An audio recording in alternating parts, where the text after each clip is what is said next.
Queridos amigos, ¿cómo están? Bienvenidos. Estamos estrenando estas entrevistas, que más que entrevistas son conversatorios, justamente aportando a la construcción de la marca ciudad que estamos haciendo desde la mitad del mundo. Como ustedes saben, estamos generando tres experiencias en una. Primero la que tiene que ver con globo aerostático, después la experiencia culinaria y lo que hemos llamado la experiencia histórica. Tenemos la grata presencia del señor Jaime Rodríguez, un conocido y respetado hombre investigador, ciertamente escritor, hombre de comunicación, con quien vamos a sostener una conversación muy interesante. Recordándoles a todos ustedes que dentro de nuestra experiencia, nosotros hacemos un recorrido por el sitio arqueológico de Romicucho y hemos descubierto muchísimas cosas que nos dan para pensar, pero además que están conectadas a esta historia escrita desde la mentira, pero que resulta que tiene otra trascendencia. Jaime, queremos darle la más cordial bienvenida, un honor tenerle por acá. Sabemos que estás siempre a full, así que agradecemos mucho su tiempo. No, al contrario, gracias a ustedes por permitirme compartir algo de este trabajo de investigación. Usted acaba de notar algo bastante interesante, aquella arista, aquella perspectiva desde la mentira, y así mismo es, voluntaria o involuntariamente, pero así ha sido, ¿no? O sea, la historia que nos han contado siempre ha sido una gran farsa. De hecho, nosotros fuimos invadidos aquí por los españoles y como usted bien dice, el que gana la guerra es el que escribe el libro, ¿no?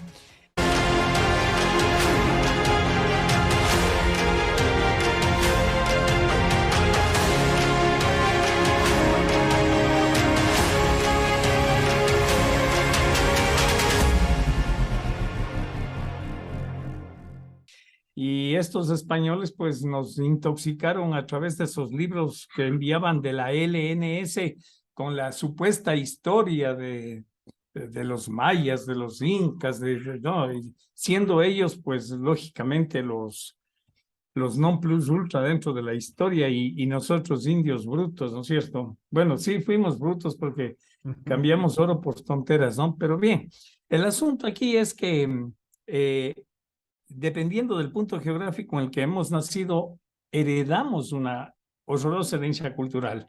Encima vamos a la escuela, al colegio y vienen estos profesores que solo mandan solo nos mandan a leer el libro que nos han traído los mismos españoles y eso distorsiona todo por completo. ¿Cuántos casos nosotros nos hemos metido a investigar profundamente, ¿no?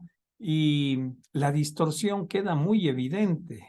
Uno de los casos que a mí más me choqueó de verdad fue el tema de los gigantes en Ecuador, ¿no? Y que lógicamente, si ustedes revisan los libros de crónicas, ¿no? De aquella época, del 1600, 1500, van a encontrar a Pedro de Siena, a Cieza de León, Garcilaso de la Vega, el mismo cura Valverde, hablando de los gigantes, pues ahí están los gigantes. Entonces, de hecho, un evento que está graficado en la historia es cuando habían estos dos hermanos, ¿no? Quitumbe y Otoya.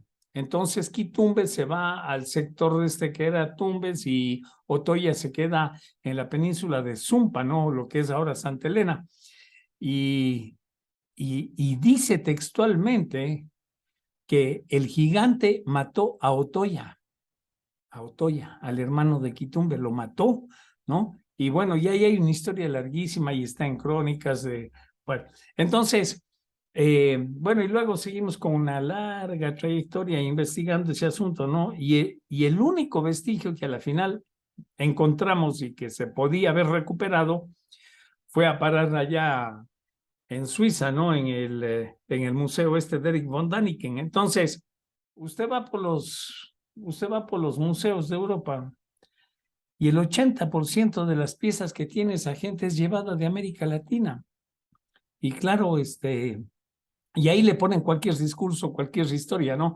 Ya sabe cómo es esto de de la gente que maneja los curadores, de estos que manejan los museos y le formatean una historia y de esa historia no puede salirse, entonces venga el empleado que venga, tiene que aprenderse de memoria y seguirles contando este cuento, ¿no?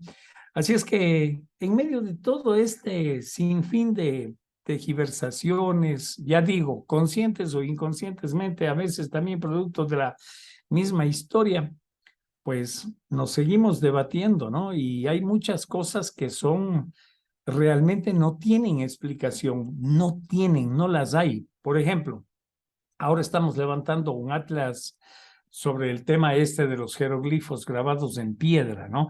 Que están botados por los ríos, están en las montañas, ¿Quién nos explica? ¿Quién hizo eso?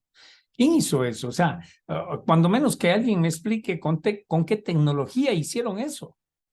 Una cuestión importante es recalcar lo que usted analizaba al principio. Ciertamente no tenemos explicación desde el rigor científico. Es decir, si recién en el siglo XX y XXI explota la tecnología del ser humano, tenemos el Internet, tenemos la interconexión, tenemos el globalismo, tenemos algunas herramientas que aparentemente nos hacen ver en progreso, uno no se explica cómo, sobre todo en los pueblos antes de la venida de los españoles, había tanta tecnología o cómo lo lograron. Por ejemplo, y quiero contextualizar, estimado Jaime, para hacer un recorrido rápido por América Latina, ya que tenemos íconos históricos que van a reflejar esto. ¿Qué pasa? ¿En qué momento lo hicieron? Es que en la mitad del mundo, en el Cerro Catequilla, como usted conoce, que es el Cerro Sagrado de Catequilla, de los pueblos quitucaras, se establece el 0 grados, 0 minutos, 0 segundos. Eso es algo que no se puede entender cómo lo lograron, tomando en consideración que la misión geodésica francesa, con todos los papeles y toda la rimbombancia, se equivocaron de una manera tan gigante, pretendiendo decir que Quito queda en México. Es una distancia gigantesca. Entonces, es impresionante cómo lo lograron y nosotros hablamos de que tuvieron asesoría. No nos vamos a meter todavía en líos o mala en ningún intención. sentido. A ver, solo puntualizar algo. Una cosa son los científicos y otra cosa es la ciencia. Correcto. Hagamos vamos a decir esa aclaración para que quienes escuchan esta conversación, pues tengan claros que ahí existe una gran diferencia, ¿no? Correcto. Porque nuestros antepasados tenían acceso a una ciencia, a un conocimiento superior, que los mismos españoles se encargaron de denigrarlo, ¿no? Y hasta 20, 30 años atrás se decía indio bruto, que no sé qué, cuando tenía un conocimiento y una sabiduría. Ahora, yo consigo cosas de estos campesinos que se beneficia muchísima gente. Por ejemplo, lo último, estamos curando muchísima gente de gastritis, por ejemplo, con el tema de la col, el tallo de la col, ¿no? Curar la diabetes con el guarumbo, ¿no? Curar el asma con la manteca de burro, se curan, si tengo miles de testimonios, cientos de testimonios. Nunca nadie me ha escrito a decir esto es una farsa, no, puro correos agradeciendo ese conocimiento. Otra cosa, y la relación con el cosmos que tenía esta gente y cómo observaban el espacio, cómo conocían de los ciclos solares y cómo conocían de los eclipses y cómo conocían. ¿Quién les dio ese conocimiento? ¿Quién les dio esa información? ¿Okay?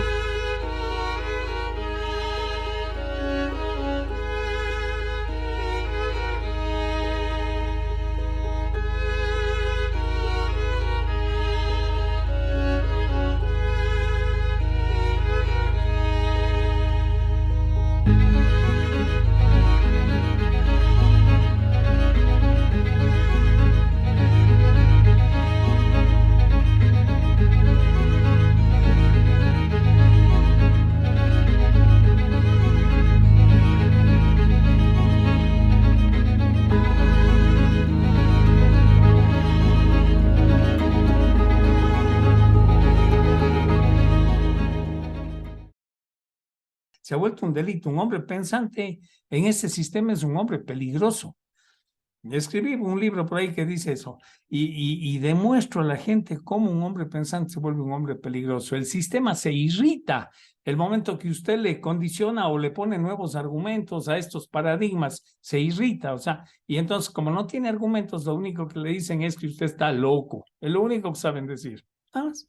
Estimado Jaime, América Latina está llena de esos casos y tal vez me permito resaltar uno que a mí me impactó particularmente porque tuve la oportunidad de estar en Tiwanaku.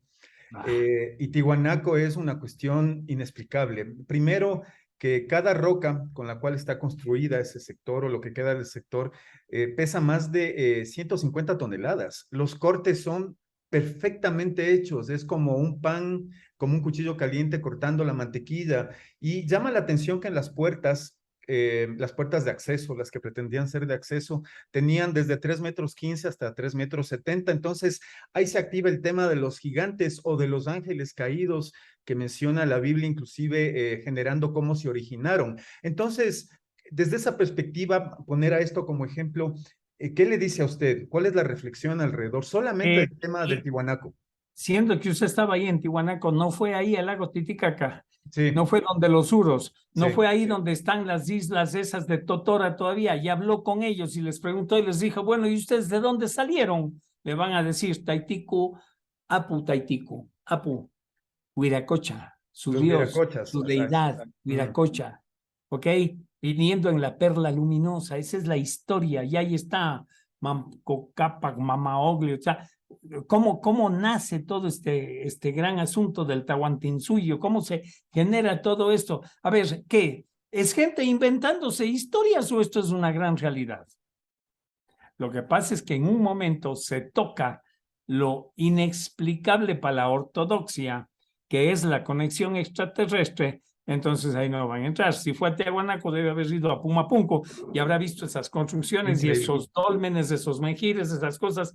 Coño, con una precisión, ¿no? Y claro, y increíble. vienen estos, y lo único que saben decir, hacer y decir es eran para ritos de adoración a deidades, nada Imposible. más. Oh, Dios No, santo, o sea, siempre mezclan con la parte divina y hacen sus teorías, sus hipótesis, todo por no aceptar que siempre hubo una conexión con los señores de las estrellas, pero si eso está en su historia. O correcto. sea, todos los libros de historia que nos hablan del origen de culturas y civilizaciones, y en este caso los Viracocha, o sea, siempre nos hablan de los señores de las estrellas, siempre. Y no, o sea, por ejemplo, yo recuerdo en la década de los 80 se hacían foros, yo mismo acudía a un foro de esos en donde se decía que cómo vamos a jugar a ser dioses y bla, bla, cuando estaban en plena auge el tema de la genética, ¿no? Antes de que clonen a la oveja Dolly y antes de que asomen por ahí esas vacas clonadas en Holanda y todo eso, cuando Francis Crick ya había desglosado el genoma humano, entonces decían, coño, no, pues esto la gente.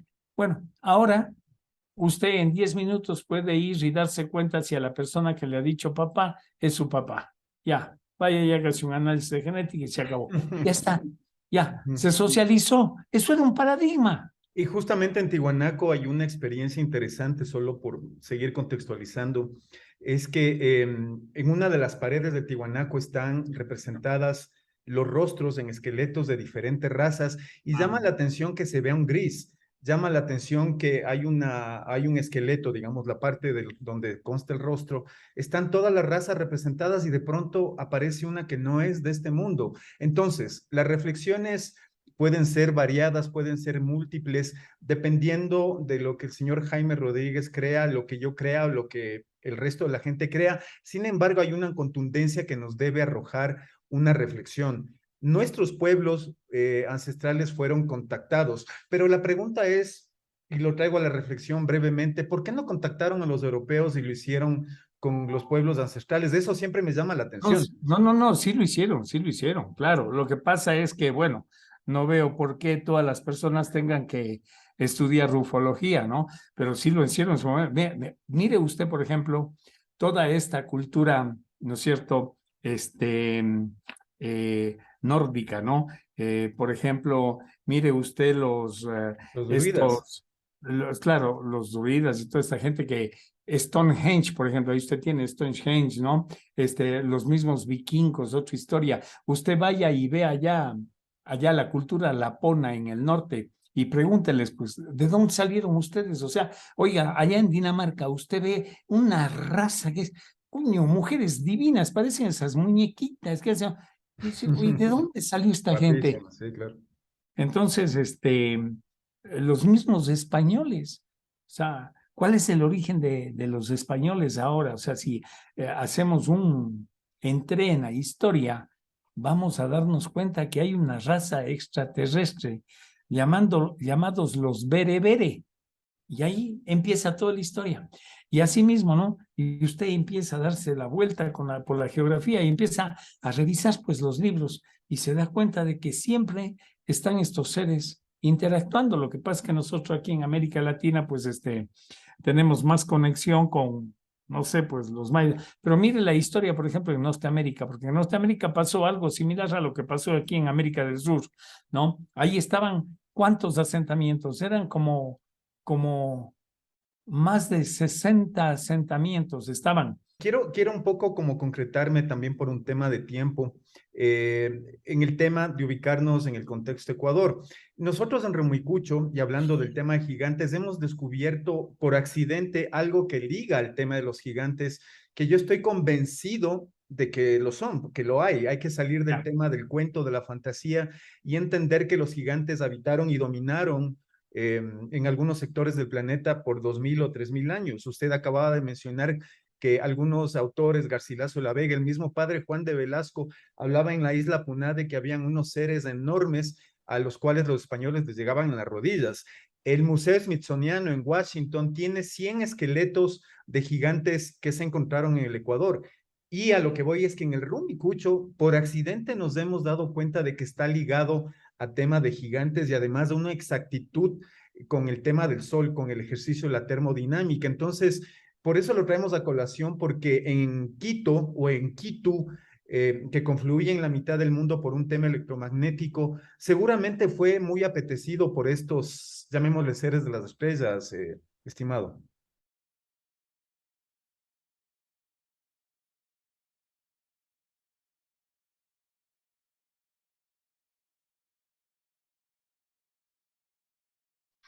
Bueno, hay historias que están perdidas en el tiempo, ¿no? Ajá. Aquí en Ecuador nosotros tenemos historias que remontan fácilmente los 150.000 años, Ajá. pero fácilmente remontan los 150.000 años, ¿no? Hay una cultura aquí cerca del Zig-Zig hasta el Cañar, se llama los Chopchi. Esa Exactamente. es una cultura extraordinaria. Me gusta el tema de Rumicucho, la verdad es que me daría ganas de ir a ver algo de evidencia que ustedes tengan, pero tenga cuidado con el Smithsoniano. Ya vio lo que nos pasó a nosotros, ya vio que Sí. El Smithsonian miente. El Totalmente, Smithsonian miente totalmente, porque querido está Jaime. en manos de judíos. Mire, el Smithsonian, yo tengo un documento en donde una Corte Federal de Estados Unidos le obligó al Smithsonian, a aceptar el tema de los gigantes y a no seguir mintiendo. Y tuvieron que hacer público un documento que yo lo tengo en donde, porque no ve que a mí también me pasó. Pero claro, Claro. yo, pobre ecuatoriano, sin plata para ir a pelear con el Smithsonian, pero les asomó ahí un gringuito que los puso en vereda al Smithsonian y les metió su juicio, porque él encontró a sí mismo una fémur de un gigante y llevó y le dijeron que era de mamut. Le dijo, ¿qué mamut? Vamos a ver, ¿por qué ustedes dan estas respuestas a la gente? ¿No es cierto? Y entonces ahí empezó un largo juicio que él affidavit es la figura, y él lo sustentó, y bueno, y a la final le obligaron al Smithsonian a reconocer que han escondido la información de los gigantes por un montón de años. Queremos ya, desde ya, comprometerle a que visite Rumicucho, porque nosotros tenemos descubrimientos realmente sorprendentes que siempre que los socializamos a la gente que vive nuestra experiencia en esta creación de la marca ciudad, se quedan con la boca abierta porque además evidenciamos y demostramos, así que le comprometemos, estimado Jaime, a tenerlo. Vamos a organizar una agenda Menuda y tarea llevar. en la que están metidos, menuda tarea en la que se han metido. Es parte de lo que estamos haciendo y por eso la conversación con usted es muy importante, así que le comprometemos, ya hablaremos internamente en apenas un minuto, estimado Jaime, y reiterándole muchísimo por su tiempo y disculpándole también el apuro de la transmisión, pero lo que queríamos era contextualizar estas historias detrás de las historias y detrás de las historias que existen y que nosotros desde este espacio lo estamos haciendo para entender un poco por qué la historia de la ciudad de Quito y ciertamente la del Ecuador. Un mensaje final, estimado Jaime, mil gracias por su Bueno, aporte y su valentía. yo celebro la iniciativa de ustedes. En esto, lastimosamente, no hay la última palabra. Aquí hay un gran dilema que tiene la humanidad entera, porque no solamente pasa en Ecuador, pasa en todo el planeta. ¿A quién le creemos? ¿A quién? Correcto. ¿Quién nos va a decir la verdad? Entonces, bueno, pues este es un trabajo personal e intransferible, ¿no? Cada persona pues tiene la oportunidad de hacer acopio de la información y de sacar sus propias conclusiones. Que tengo que poner en evidencia entonces aquella muletilla que usamos, que no crean nada de lo que estoy diciendo ni nada de eso, pero que tampoco lo nieguen, porque el no creer no le da crédito para negarlo. No, que si algo les interesa, que lo investiguen. Famosísima su frase, inclusive la han tomado en diferentes contextos, hasta los políticos se han tomado, imagínese usted, querido Jaime. Muchísimas gracias por su tiempo, un placer realmente, vamos a tener muchas conversaciones y a todos los amigos que nos ven, muy posiblemente vamos a tener a Jaime Rodríguez con nosotros en el Rumicucho viviendo la experiencia de justamente experiencia en Globo Ecuador. Un abrazo gigante, Jaime. Que estén bien, hasta siempre.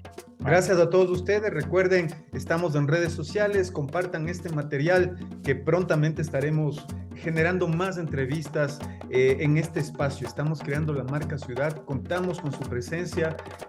Visiten nuestra página web que es www.experienciaenglobo.com y participen de esto y sobre todo les vamos a develar los secretos del Rumicucho para quedarse con la boca abierta. Soy Douglas Paredes, soy parte del equipo de Experiencia en Globo Ecuador y les mando un abrazo gigante.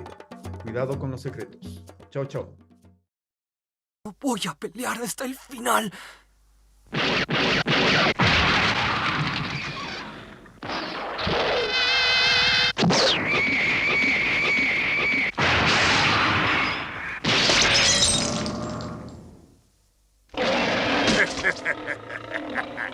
Mis monstruos, ya no tenemos nada que temer. Vayan a tomar el laboratorio de investigaciones en este momento. Ni hablar. No hay nada que sea suficiente en el laboratorio como para resistir. Tetsuya, pon en acción al Gran Mazinger. Tetsuya, pon en acción al Gran Mazinger. Sí, profesor. Estoy listo para acabar con ellos y no me costará trabajo.